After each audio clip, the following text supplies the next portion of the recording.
سید منور حسن اگست 1944 میں ہندوستان کے شہر دہلی میں پیدا ہوئے۔ آزادی کے بعد ان کے خاندان نے پاکستان کو اپنے مسکن کے طور پر چنا اور کراچی منتقل ہو گئے۔ انہوں نے 1963 میں جامعہ کراچی سے عمرانیات میں ایم اے کیا، پھر 1966 میں یہیں سے اسلامیات میں ماسٹرز کیا۔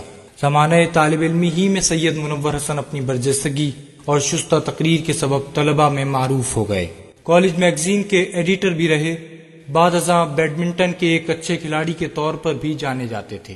اس کے بعد طلبہ کی بائیں بازو کی تنظیم نیشنل اسٹوڈنٹس فیڈریشن میں شامل ہوئے اور 1959 میں اس تنظیم کے صدر بن گئے۔ زندگی میں حقیقی تبدیلی اس وقت آئی جب آپ نے اسلامی جمعیت طلبہ پاکستان کے کارکنان کی سرگرمیوں کو قریب سے دیکھا اور مولانا سید ابو العلا مودودی کی تحریروں کا مطالعہ کیا۔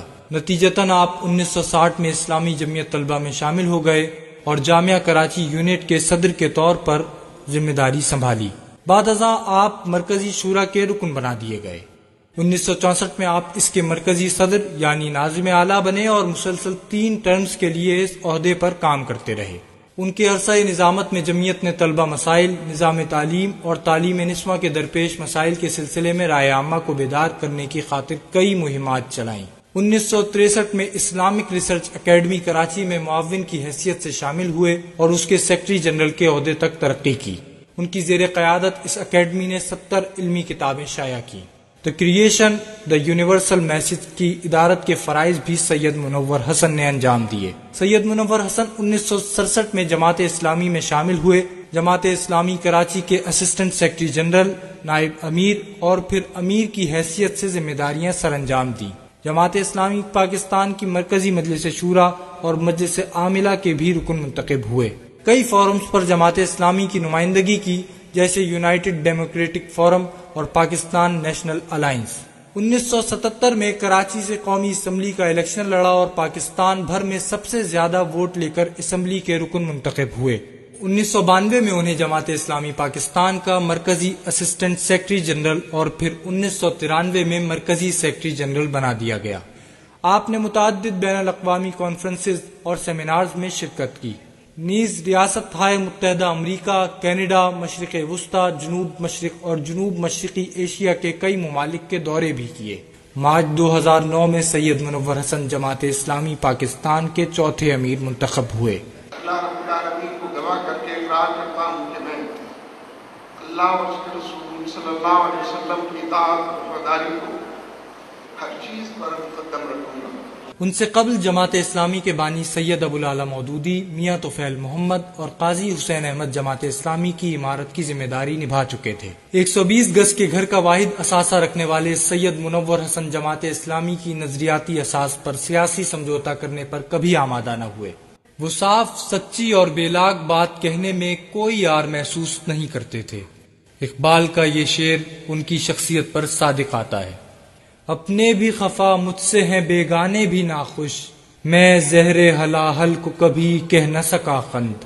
پاکستان کی موجودہ صورتحال کے تناظر میں سید منور حسن کا کہنا تھا کہ پاکستان کے تمام مسائل کا حل امریکہ کا اس خطے سے چلے جانا ہے۔ جب تک امریکہ اس خطے میں رہے گا، دہشت گردی میں بھی اضافہ ہوتا رہے گا۔ اس لیے ضروری ہے کہ تمام سطحی کاموں کو چھوڑ کر پوری قوم گو امریکہ گو مہم کے جھنڈے تلے جمع ہو جائے۔ ہم جب گو امریکہ گو کہتے ہیں تو یہ ٹھیک ہے کہ امریکہ ایک ملک کا نام ہے، ایک جغرافیے کا نام ہے، کروڑوں کی بستی بسانے والوں کا نام ہے، لیکن ہم بات کرتے ہیں امریکہ کی پالیسیوں کے خلاف بات کرتے ہیں، پینٹاگون کے رویوں کے خلاف بات کرتے ہیں۔ ڈرون حملے جتنے ہوتے ہیں، 250 ڈرون حملے اب تک ہو چکے ہیں، ہزاروں لوگ لقمہ اجل بنے ہیں۔ گو امریکہ گو کا مطلب لوگوں کو بتانے اور سمجھانے کی ضرورت ہے۔ بڑے پیمانے پر اس طاغوت کی فرما روائی، اس منکر اعظم سے نجات کا حوصلہ لوگوں میں پیدا کرنے کی ضرورت ہے۔ سید منور حسن کا موقف سچ ثابت ہوا۔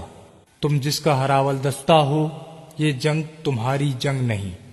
گو امریکہ گو کا نعرہ اب پوری دنیا کا نعرہ بن چکا ہے اور امریکہ افغانستان سے شکست کھا کر بھاگ رہا ہے۔ 26 جون 2020 بروز جمعۃ المبارک سید منور حسن طویل علالت کے بعد اپنے رب کے حضور پہنچ گئے۔ ان للہ و انا الیہ راجعون۔ وہ شخص سچائی کا نشاں تھا، وہ شخص صحراؤں میں اذاں تھا، وہ حق کی تصویر تھا مجسم، وہ اپنے وعدے کا پاسباں تھا۔ علی کا بیٹا حسینیت کا علم اٹھائے، یزیدیت کے خلاف ایک آہنی چٹاں تھا۔ وہ اپنا وعدہ نبھا چکا ہے، وہ اب بہت دور جا چکا ہے۔